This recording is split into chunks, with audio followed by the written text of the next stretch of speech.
Bonjour et bienvenue sur Un niveau de plus. Je suis Marissa et sur cette chaîne, je vous entretiens sur comment s'affranchir soi-même de tous les liens émotionnels qui peuvent nous empêcher d'être la meilleure version de nous-mêmes.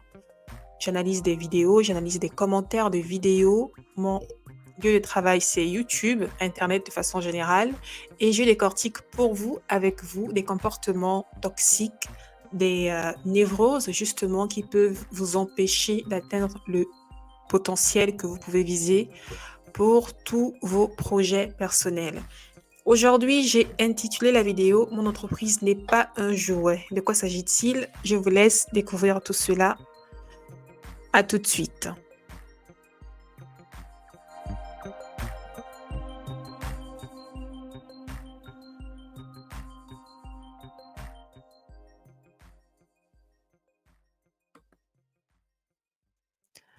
Pour cette vidéo, nous sommes sur YouTube. Je vais vous partager une vidéo que je vais analyser avec vous pour comprendre justement les différentes dynamiques qu'il peut y avoir lors d'une conversation, essayer de comprendre, de tirer certaines informations qui pourraient vous enseigner sur le trait de caractère d'une personne qui se positionne plutôt en dominant, dominé ou assertif. Dominant, une personne qui veut prendre le contrôle, dominé, une personne qui se laisse justement dominer par une personne à trait dominant, et assertif, une personne juste qui veut équilibrer les échanges et converser de façon adulte. C'est parti. Qui est précieusement gardé dans la cave. Donc ça, bon, c'est le vin légendaire qui a fait vraiment toute la renommée de la chapelle et qui est reconnu par les plus grands professionnels comme un des 10 meilleurs vins au monde. Alors là, nous avons une jeune dame qui paraît très informée et très, on va dire, impliquée dans sa manière de présenter ses produits. Une femme qui paraît très investie, qui parle avec le cœur, qui parle de Dans façon... cette cave, à peine une soixantaine de bouteilles de ce cru exceptionnel ont résisté au temps. Quant au magnum, du même millésime, il n'en reste ici que 3. Et c'est cette rareté qui leur fait atteindre des prix exceptionnels dans les ventes aux enchères, comme à Genève, où un magnum s'est vendu dernièrement à 78 000 euros. Vous voyez ses yeux? Ses yeux, c'est vraiment les yeux d'une personne qui parle avec passion. On peut la voir rien qu'en l'écoutant uniquement et en l'observant. On peut voir une femme qui est assez investie dans son travail, qui est assez impliquée dans son travail et qui travaille et parle avec le cœur. On voit ici qu'il n'y a pas de masque, elle n'est pas dans un contexte de performance, elle n'est pas dans un contexte de démonstration. Elle est juste dans une présentation de ce qu'elle fait, et ce qu'elle fait, elle le fait avec amour et elle le partage avec amour, avec douceur. Elle est pleinement vraie. Ici, nous voyons une personne qui est vraie et authentique, qui partage ses valeurs de façon vraie et authentique. Voilà.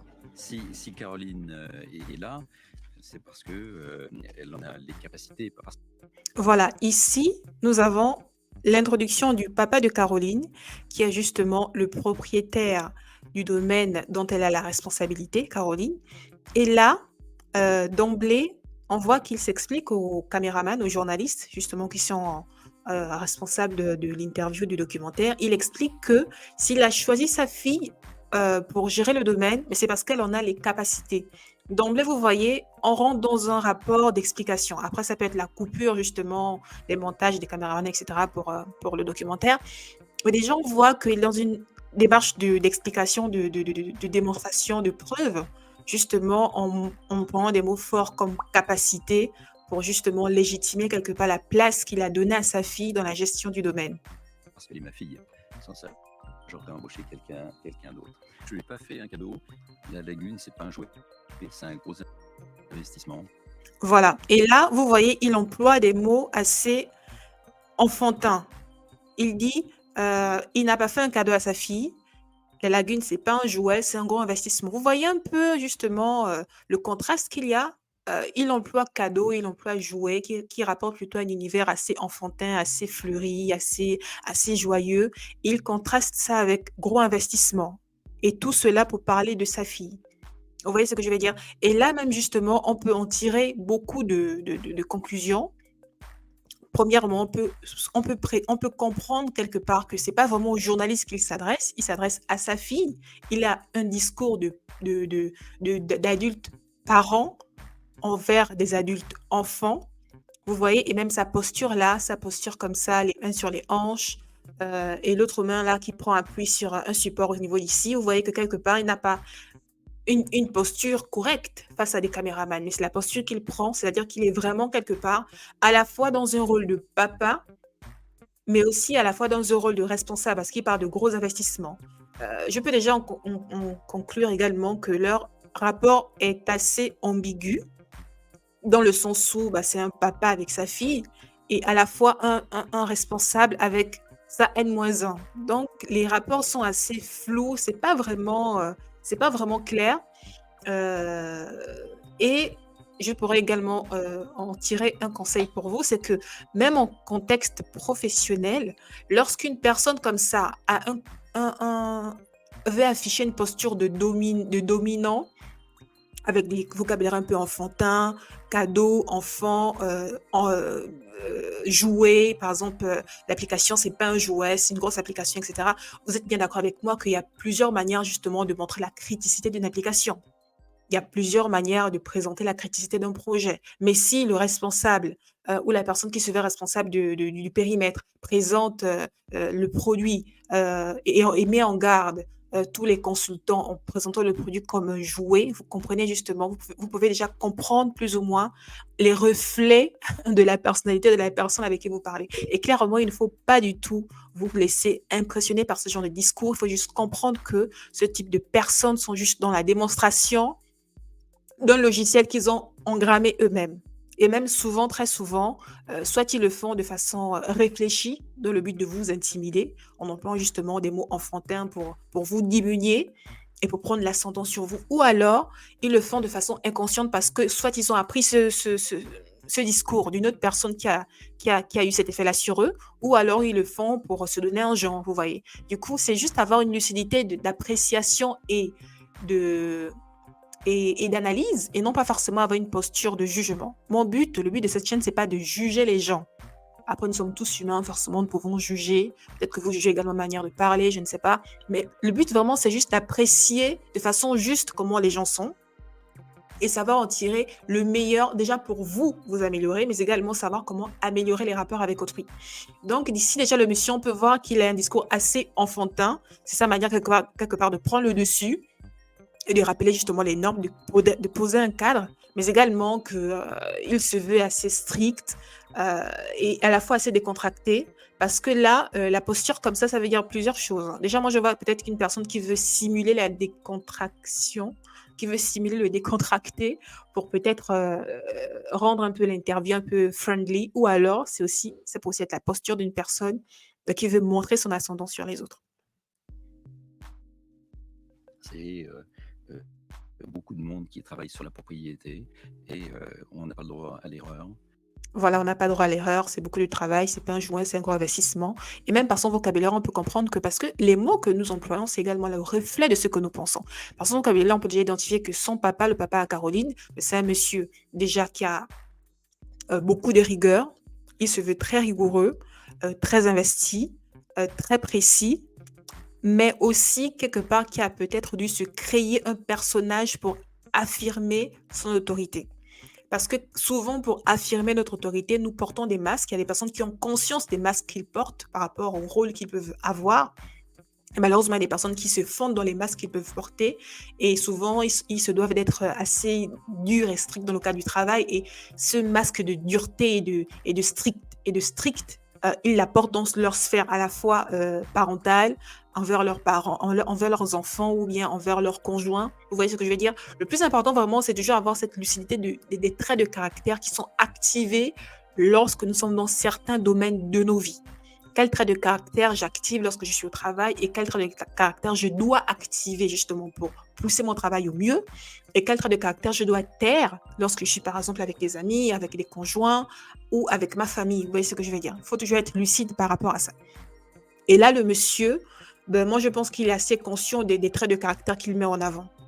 Et là, on peut même comprendre que Je lui mets la pression, là. fier, Voilà, je lui mets la pression. On comprend là que depuis le début, il parlait à la fois au caméraman, mais aussi de façon subliminale, il s'adressait à sa fille. C'est sa fille qui parlait, avec le vocabulaire comme c'est pas un cadeau, c'est pas un jouet, c'est un gros investissement, c'est beaucoup de travail, etc. De façon inconsciente et détournée, il s'adressait à sa fille. Vous voyez ce que je veux dire? Son discours vraiment, la manière dont il parle, c'est vraiment un discours paternaliste. C'est pas dans le sens qu'il c'est un monsieur qu'il faut forcément bannir ou bien blacklisté, ça n'a rien à voir. C'est juste pour apprécier le trait de caractère des personnes, justement, et pour analyser souvent les discours qu'on peut avoir, les conversations que nous pouvons avoir à la fois dans la sphère professionnelle, mais aussi personnelle. Et en soi, c'est monsieur qui se veut assez ouvert parce qu'il rit beaucoup, justement. Et, Ça fait longtemps que j'ai eu l'impression. Et, euh, et je pense que son rapport avec sa fille est assez détendu et cordial, même si justement là, il avoue qu'il lui met la pression, que ça fait longtemps qu'il lui met la pression. Et là, vous voyez, elle a répondu à son papa, parce que depuis tout à l'heure, c'est à elle en fait qu'il parlait. Il ne parlait pas au caméraman, hein. Il parlait à sa fille. Et après, il reconnaît justement parler à sa fille et de lui mettre la pression. Et elle répond en disant, ben, je suis fière justement de ce travail, de cette responsabilité, et je peux l'attester qu'elle est fière. Je vous ai montré tout à l'heure comment est-ce qu'elle parlait avec passion justement de tous les millésimes, etc., qui sont dans leur cave propriété privée, etc. Oui, totalement. C'est une femme qui est assez consciencieuse et consciente du travail qu'elle a à fournir. Mais on peut voir quand même que son rapport avec son papa n'est pas si clair. Pourquoi? Parce que regardez, elle répond, on va dire, aux mots de son père avec la tête baissée. Je recule juste un peu. Vous Donc là, il savez, parle. beaucoup de monde qui travaille sur la propriété et on n'a pas le droit à l'erreur. Je lui mets la Je pression, suis là. fière. Non, Mais non, ça fait mais Voilà, je suis fière, oui. Je suis certaine que vous êtes très fière, madame. Mais elle répond à son papa avec la tête baissée. Vous voyez? Est-ce que vous voyez? Et là, longtemps que j'ai eu l'impression. Mais elle résiste ça bien. me fait voilà, ça fait longtemps que je mets la pression, elle résiste bien. Ça montre beaucoup de, ça sous-entend beaucoup de choses dans leur relation, mais je suis certain qu'il aime beaucoup sa fille. oui, ça fait Elle est- 33 ans qu'il met la pression. Voilà, elle prend sa place, elle se défend. Oui, ça fait 33 ans que tu me mets la pression. Et là, elle lève la Donc, tête au fur et à oui, mesure. je me suis fait une petite carapace finalement. Voilà, et là, elle dresse totalement la tête en disant, je me suis fait une carapace finalement en 3 ans. Vous voyez que les deux regardent dans la même direction, donc certainement il doit avoir un caméraman par ici, il doit avoir un caméraman par là. Et en fait, c'est comme si, pas qu'ils se réglaient leur compte, mais qu'ils communiquaient de façon interposée, quoi. C'est assez particulier leur, euh, leur, euh, leur relation. Et là, elle répond avec les bras croisés comme ça, signe de timidité ou de malaise ou de non-volonté trop de s'affirmer. C'est clairement là un discours père-fille. C'est assez impressionnant ce qui se passe là. C'est un certain moteur en soi. Entre le père et la fille, la complicité est évidente et l'entente cordiale. Mais pour Caroline, l'enjeu est énorme. Gérer le château de la Lagune, c'est diriger une... Vous voyez là, ce qui est certain, c'est qu'il aime beaucoup sa fille. Là, il n'y a pas d'ambiguïté. Et c'est juste un papa qui est strict et qui a beaucoup de responsabilités et qui veut justement communiquer cette rigueur-là à sa fille, qu'il est pourtant, mais le contexte veut que ben, c'est un jeu c'est un rôle à jouer.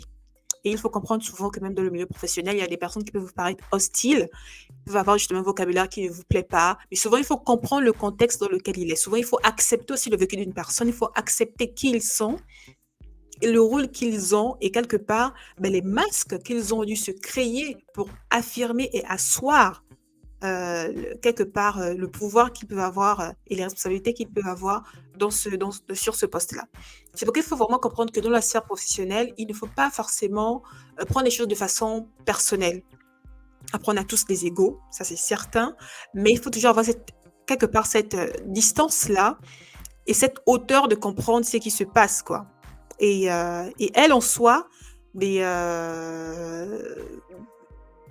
elle a des rapports très cordiaux et très chaleureux avec son papa, mais ça peut être assez ambigu parce qu'à la fois, c'est un papa qui est strict, rigoureux, mais c'est aussi son responsable, simplement. Carapace, finalement, c'est un certain moteur en soi. Entre le père et la fille, la complicité est évidente et l'entente cordiale. Mais pour Caroline, l'enjeu est énorme. Gérer le Vous voyez là, la main comme ça sur l'épaule. Place aussi la main sur l'épaule, c'est une façon de marquer de sa domination, simplement. Sa domination ou sa protection. Mais là, c'est plus un signe de domination. Et là, vous voyez son visage assez pensif. Beaucoup de responsabilités certainement pour gérer ce château, la lagune. Le château La Lagune, c'est diriger une cinquantaine de salariés toute l'année et 3 fois plus pendant les vendanges.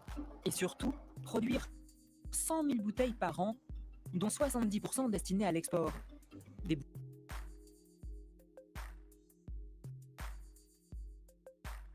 Voilà, c'en est fini pour moi pour l'épisode d'aujourd'hui. J'ai été très ravie de tourner ceci. Je voulais vous présenter justement des traits intéressants à prendre en considération lorsque vous échangez avec quelqu'un dans un contexte de négociation professionnelle, etc. Parce qu'en soi, même si nous sommes dans un contexte professionnel, n'oublions pas que nous restons humains avec notre passé, avec notre passif en termes émotionnels, en termes de, on va dire, de biais cognitifs, en termes de réflexes psychologiques. Et c'est vraiment important d'avoir certaines lectures mais pour ne pas se laisser happer par le jeu d'ego que l'autre veut emmener, mais juste rester centré et observer et poser ses cartes sur la table. Je vous remercie sincèrement pour votre écoute. C'est avec plaisir et joie que je prendrai le temps de lire vos commentaires. Donc, laissez-moi un commentaire pour juste décrire comment vous avez trouvé la séance et ne vous oubliez pas de vous abonner et de partager, pourquoi pas. Si mon travail vous intéresse, oh là, je suis en train d'oublier mon script, excusez-moi. Si mon travail vous intéresse, eh bien, abonnez-vous et restez connectés. À très vite. Ciao.